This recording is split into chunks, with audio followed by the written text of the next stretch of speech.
May bagong box. So, buksan. Ito may nalilipay. Sa shopping mo si Princess. Pinili.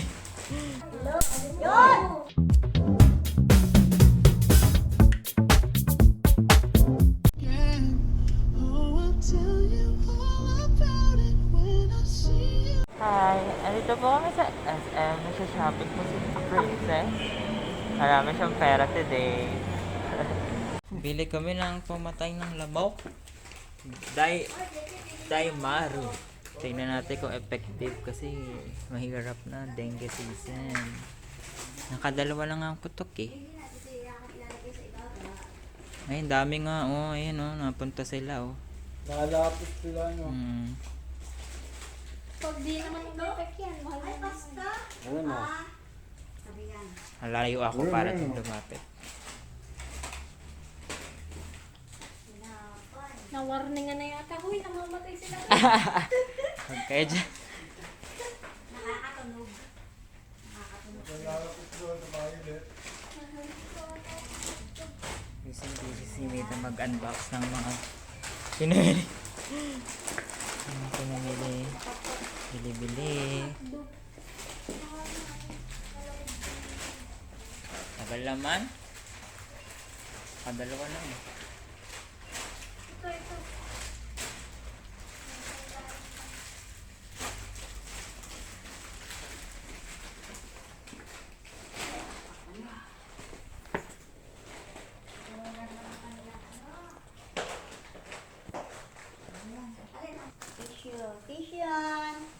Tissue.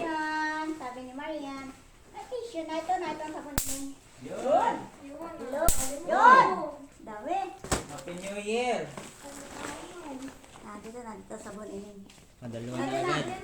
Kay Madalawa na agad. Yay! Ace Hardware po ito. 1,300 pero naka-sale 1,000 na lang. Dalmaru. Diba hindi na kami magkaganyan.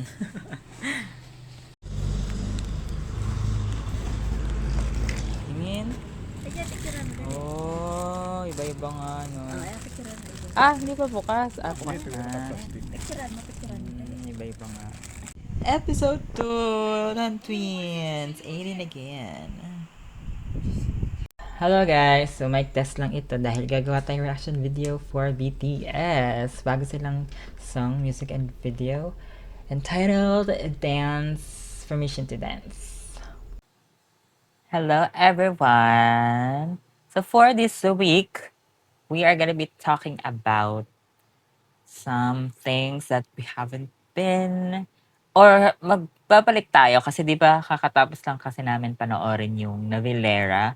Medyo sad yung ending kasi it's all about syempre following your dreams but at the same time meron talaga lahat time limit.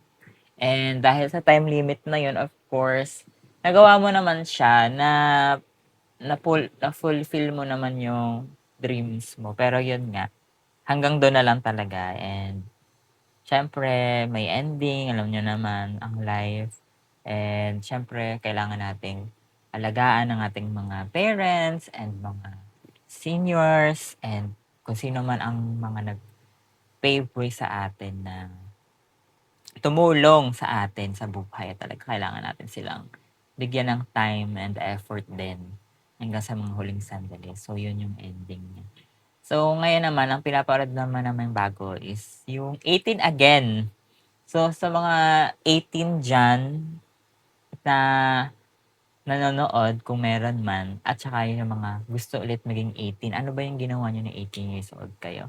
So, nung around ko, 18 years old ako, wala akong masyadong maalala na parang, wow, 18 na ako, ganun.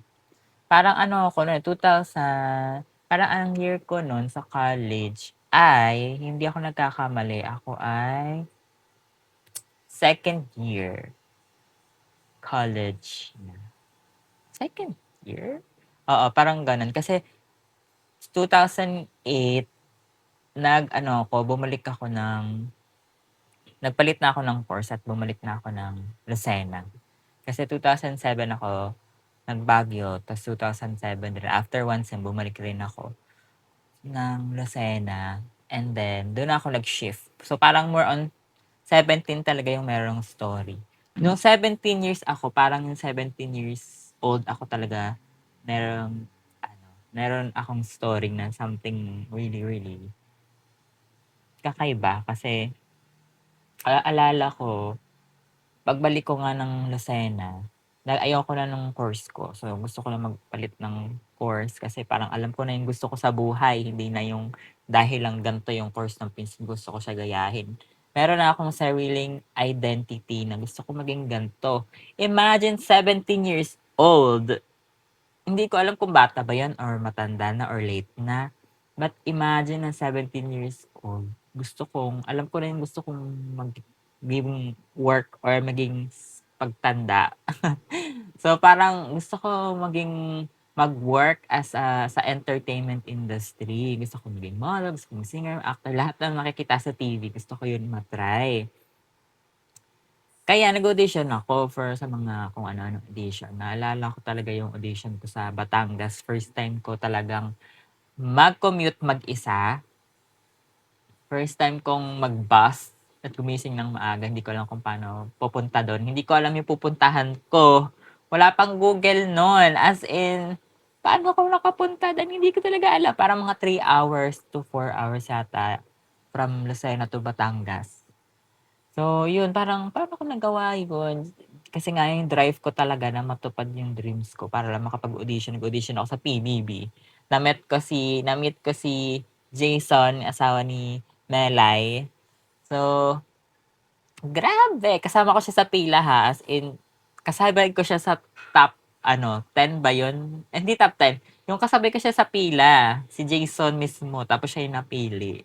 So, grabe. Such an experience and wala lang, nakakatawa balikan kasi parang 17 years old. Parang ngayon tatanungin mo 17 years old, anong gusto mong maging? Parang baby pa sila, yung mga 17 ngayon, di ba? Parang mag-high school pa lang yata or kaka-graduate lang ng high school yung mga 17 ngayon. So, nung ako 17, alam ko na talaga yung gusto kong maging. 17. 17 again. So, dapat meron pala tayong meron tayong parang flashback Monday, gano'n. Tapos, pag-uusapan lang natin yung kung ano mga ginagawa ko nung 10 years ago or 2 years ago, mga gano'n, para lang mabalikan natin kung ano ba yung mga happenings ng mga gano'n. So, yun siguro gagawa tayo ng ganong every once a week, one episode a week na gano'n, isang araw na gano'n. Pag-uusapan natin kung ano ba yung nangyari nung 2 years, 4 years ago. Babalik lang tayo sa mga nakaraan. Titingnan natin yung picture, papakita ko sa picture, special event or something kung anong nangyari dito. Explain ko sa inyo na madali lang. Babalikan lang natin. So, yun lang naman po for today. And yeah, see you guys again tomorrow. Good night. Yeah guys, ang cute. Puro sa akin yan lahat. Booster event. Yan, dami kong puro akin yan. Tab. Ito namang circle. Circle. Binuksan niyo siya. Meron siya. Oh, parang siyang sweet corn.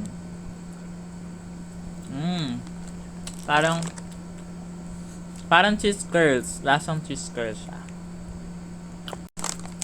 Cheese curls na may cheese sa loob. So, cheese siya. Tapos, pag nadurog mo siya, yung loob niya may filled na cheese. So, yan siya. Circa. Sarap din. Circo. Sarap. Hello, hi guys! So, for today's video, okay, let's continue again with kung babalik ako as 18 years old. Siguro ang gagawin ko nung panahon yun, nung nag-aaral pa ako, is i-enhance ko pa yung kung anong gusto ko. Kunwari, gusto kong maging magaling na singer, dancer, actor, ganyan. So, siguro dapat nag-join, nasabi ko na to parang last week. Dapat nag-join pa ako ng mga club, mga activities na ma-expose ako sa ganong klaseng background na malelesen yung pagiging mahiyain, mai-improve yung gusto kong skills, kung ano ba yan, whether it's singing, dancing. So, kung meron kayong mga ganong balak for the future or alam nyo na yung gusto nyong maging, ngayon pa lang, salihan nyo na yung mga pwede nyo salihan or a club or activity sa school na sa tingin nyo ay related sa mga pangarap nyo sa buhay. At dahil napakalaking tulong nun for your future na mai-enhance talaga ang inyong skills. And magagamit nyo siya talaga dahil passionate nga kayo doon.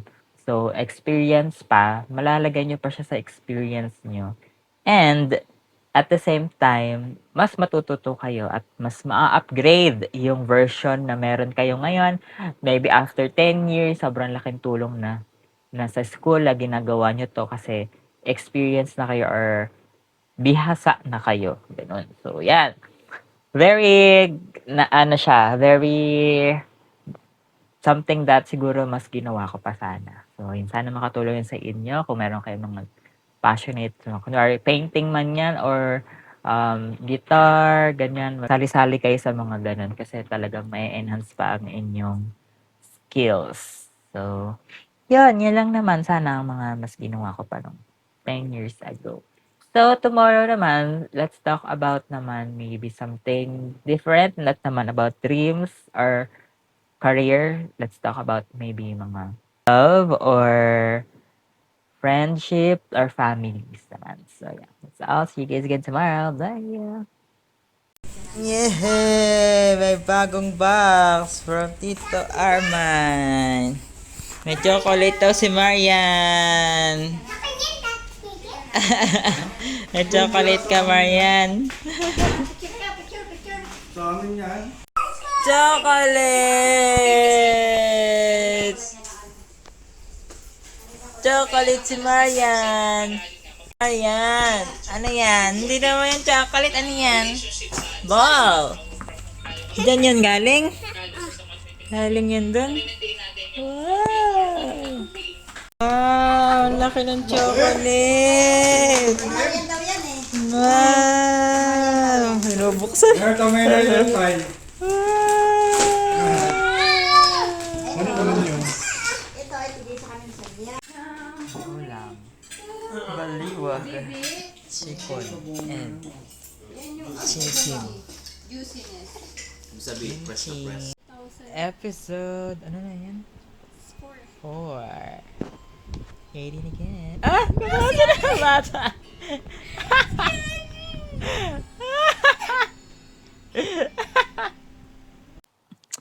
Hello, hi mabuhay! So, ngayon naman, let's talk about naman nung if I was 18 years old. If I was 18 years old again, siguro sa love life naman tayo. Topic naman natin is love life. Siguro I would explore more on getting experience naman sa relationship. Kasi hindi naman ako nabakante sa mga inspiration, ganyan. Kasi nung 18, I think online more on. Sino team online dyan? Team online din ba kayo guys nung 18 years old kayo? Kasi sa more on school kasi, wala kasi ako sa school kasi wala eh. Wala sa school. So, ngayon, sa more on online ako sa mga kachat ko sa Gaya Online. Eh, kung naalala niyo yung Gaya Online, doon ako more on naglalaro. Naalala ko talaga nung 18, I believe mga ganun ako, 18, 17-ish. Nung super, yun lang talaga yung way of nilalaro ko. Kasi yung laptop ni Daddy Lo, hindi kaya niya maglaro ng games or hindi pa ako masyado nag-explore ng mga ibang games. Kaya web lang siya, online web game lang siya, kaya online. So meron dong town na pwede kang magpalit ng mga damit mo, tapos pwede kayong mag-chat din sa parang town lang siya na web lang talaga, as in browser game lang siya. Tapos doon lang kayo maglalaro. Tapos may mga mini games din siya. Pwede kayong maglaro ng mga pinball. Tapos yun, talaga nagpupuyot ako doon para lang makalaro ko yung isa doon na hindi marami sila eh. Hindi lang naman isa. Nagpupuyot ako hanggang madaling araw para lang kachat ko siya. Tapos wala naman kami pinag-uusapang seryoso. Puro kalokohan lang. Wala, natutuwa lang ako. Tapos napupuyot ako dahil doon, alam nyo ba, binilak ni Kuya Mark yung internet namin dahil akala nila napupuyat na ako kakalaro. Kasi laro nga siya, 'di ba? Pero hindi naman talaga ako games nga siya, pero hindi naman siya games na, alam mo, nagpapapera ka, alam mo yun, nagle-level up ka, wala eh, chat lang talaga siya. So, hindi talaga siya games, chat, more on chat/game. Kasi hindi ka naman nagge-game ng nagge-games, may buy and sell. Oo, yun lang, yun nagba-buy and sell ka para magkaroon ka ng gold, para meron ka pambili ng mga damit na maganda. Pero hindi rin naman ako dun naka-focus, more on chat lang talaga nung panahong yun. Mga ka-chat ko yun. So, yun, may mga issue pa nga dun na ano, na dahil mas nauna sila, so siyempre mas ano sila, mas parang mga oldie, gano'n, oldie players, mga ini-issue-issue na dahil bago ako, ganyan. So ayun, maraming maraming masayang experience. Pero yun nga, dahil more on online, sa online world ako, na hindi ko na-experience yun sa real life version naman na relationship. Sana kung nagkaroon ako ng jowa-jowa, 'di ba? Siguro may experience ko siya. Pero ayun, so hindi ako nagkaroon ng jowa-jowa nung 18. So sana mas na-explore ko siya sa totoong buhay, hindi sa online world. So yun lang naman ang aking mga siguro changes siguro nung 18 years when I was 18, back to 18 years old. So, yun lang naman. Tomorrow naman, let's talk about naman mga friendship. So, yeah. See you guys again tomorrow. Bye! Our hapunan/merienda. Can you guess what it is? It's spaghetti. Coca-Cola. Fresh. Medyo ba? Episode. Ano yan? Episode 5. 18 again. Hihiwalay na sila. Hello, hi mabuhay! Alright guys. So for today's video, we're gonna talk about naman friendship. Ano yung gusto kong mabago nung 18 ako.